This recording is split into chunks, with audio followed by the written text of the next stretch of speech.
Acabou a escrita, acabou o tabu. O Vasco venceu o Corinthians por 2-0. Vamos fazer a análise da partida. Não sei se vai ser com edição hoje ou a versão sem edição e com edição amanhã. Mas vamos chamar a vinheta em todo caso.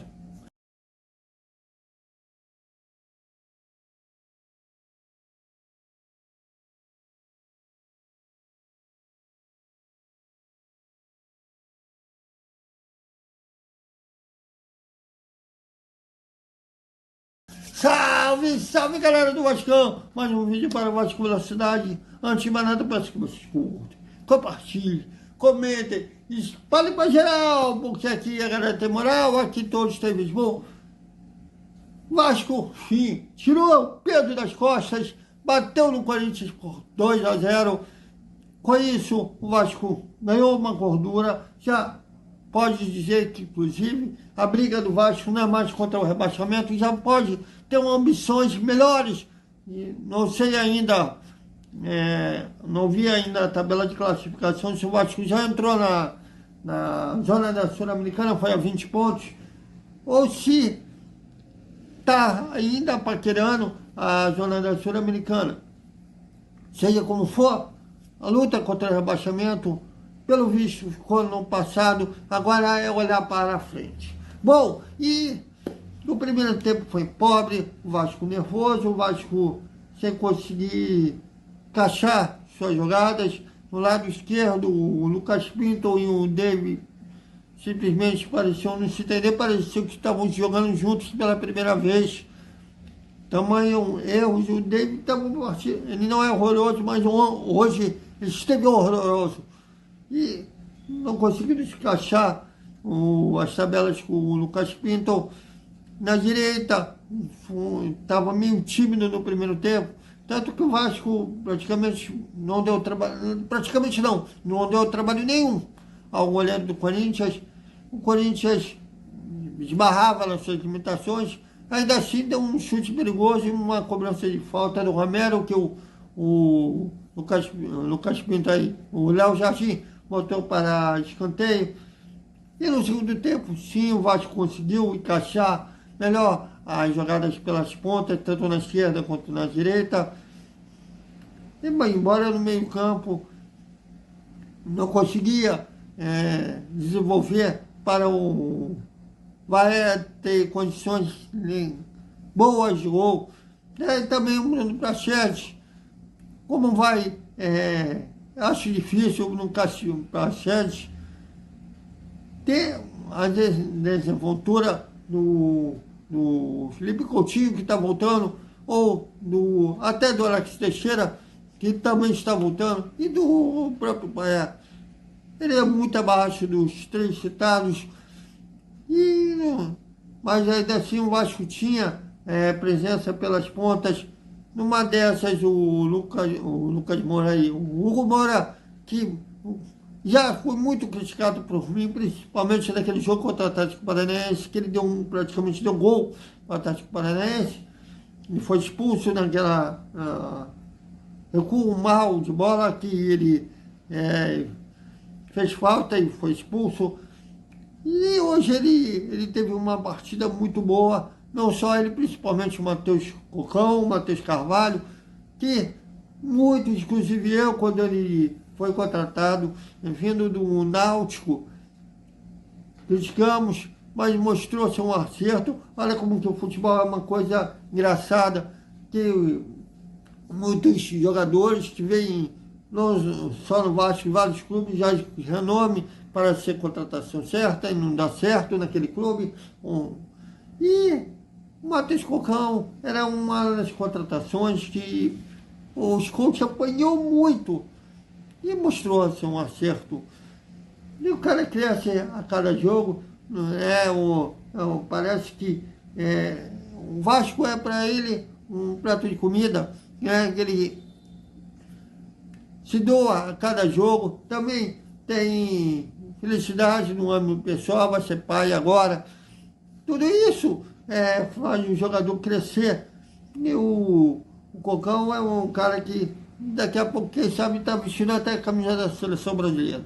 Porque dos volantes que viram na Copa América, o Cocão não deixou muitas vezes já não.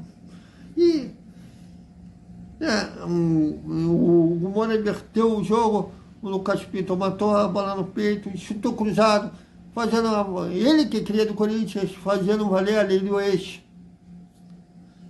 Uma jogada anterior que ele errou, eu até critiquei ele, até falei besteira que ele estava virando gatinho contra o seu ex-clube e ele acabou marcando o seu primeiro gol. E até do hoje Mágica até arrebentou a cabeça numa dividida para o alto antes do seu gol. Foi dividir com um atacante do Corinthians, não lembro quem, bateu de cabeça o cara do Corinthians e abriu a testa, teve que voltar a campo com touca e marcou seu gol na lei do ex. E dali o Vasco recuou, que me preocupou muito do Corinthians passar a gostar do jogo, embora tenha gostado um pouco, mas o Corinthians é talvez um dos piores Corinthians que eu já vi na minha vida. Até pior do que caiu de 2007. Eles até tinham um pouco de posse de bola, mas toda vez que concluía mal, o Léo Jardim não tomou nenhum susto. E o Vasco parecia estar satisfeito com 1-0, até que já no fim, o Safoso, que entrou no jogo no lugar do Hugo Moura, bateu uma falta com perfeição, olha lá, Roberto Dinamite, aumentou tudo. Aí dali foi a confirmação que acabou a escrita de 14 anos e até teve o Vasco aí, passou a administrar melhor e segurar o resultado. E uma menção honrosa para o Matheus Cocão, o Moura, o Lucas Pinto e o Paulo Henrique. Foram os jogadores que tiveram uma partidaça na partida. O Safoso com o golaço que marcou. O Varé, acho até justo falar do Varé, porque a bola não chegou nele nas condições que ele rende. Não chegou. Também com o Nuno Prachedes sendo o cara que municia os atacantes. É complicado, né? O Adson, diferente contra o Internacional, não rendeu hoje, errou tudo que tentou, mas desses aí que eu citei, o Cocão, o Moura e os dois laterais tiveram uma partida sensacional. E o Safoso, do pouco que entrou, pelo golaço que ele marcou, também merece essa menção com honra. E, por falar nisso, o Ramon Dias acionou o Vasco na FIFA, querendo a multa de quase 30 milhões de reais pela demissão. Demissão entre aspas. Vamos lá de novo sobre isso. Eu falei isso no dia seguinte, da derrota de 4-0 para o Criciúma, que ele saiu.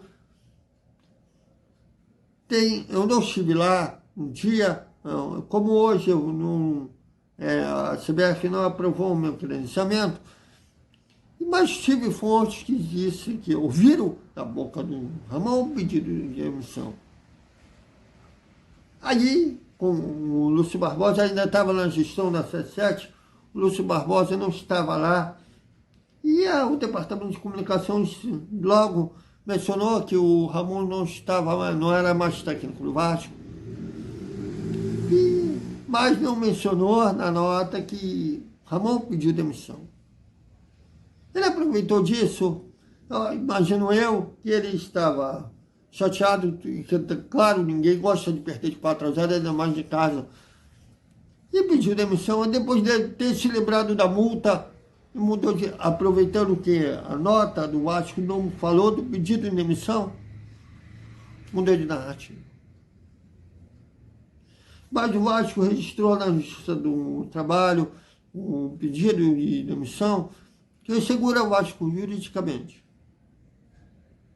Agora, os torcedores têm que parar de achar que o jogador, o treinador, tem sentimento de torcedor de arquibancada. Ele é vascão, ele é identificado com o Vasco. São poucos que tem isso. Sei que tem colegas que falam que o fulano mal entrou, já se identificou para vender, para ganhar audiência, para ganhar clique. Mas eles não podem ter sentimento de torcedor de arquibancada. Em pleno século XXI, tem gente que acha que tem jogador, treinador que joga promo. São raros, como o Felipe Coutinho, que fez questão de voltar ao Vasco. Ele teve mercado, teve sondagem, não quis ouvir ninguém para acertar com o Vasco. O Paek que eu ouvi ontem, li besteira, foi mencionando o francês, mas o cara que quis vir para o Vasco, muitos lá da França deviam dizer para ele que ele estava maluco, ele quis vir. Por que não valorizar isso? Por que não valorizar o Juninho Pernambucano, por exemplo, quando ele retornou ao Vasco, foi para ganhar um salário mínimo? Felipe Coutinho agora voltando, o Souza agora voltando. A gente tem que sim valorizar esses caras que deixaram até de ganhar mais dinheiro para vir ao Vasco. Mas são poucos. Ou vocês esqueceram que o Bebeto cria o Clube da Gávea, trocou o Flamengo pelo Vasco, para ganhar 2 vezes o que ele ganhava na Gávea. Jogador e treinador, empresário, sempre serão assim. Ou vocês esqueceram o Fábio Melo, o empresário, o Alisson, praticamente chantageando o Vasco, naquela entrevista que ele deu ao Denilson. Se um cliente dele não fosse titular, ele tiraria do Vasco. Bom, mas valeu sair dessa seca de 14 anos sem vencer o Corinthians. Agora é só subir na tabela. Olha, tem muito campeonato pela frente. Tem muito a festejar ainda com a vitória dos Gigantes da Colina. Já imaginou aí até a gente pensando numa fase de grupos da Libertadores. Então, é isso, galera. Até amanhã, amanhã não, ainda hoje a gente vai uns flashes que teve lá na entrevista coletiva, no Ramon Dias tocou o Ramon Dias por causa da sacanagem que ele está fazendo com o Vasco.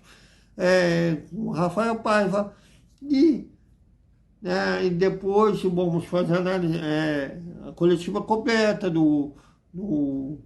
nem será completa, será um tempo só na coletiva, no nosso Desperta Vascaíno, na coletiva do Rafael Paiva lá em São Januário.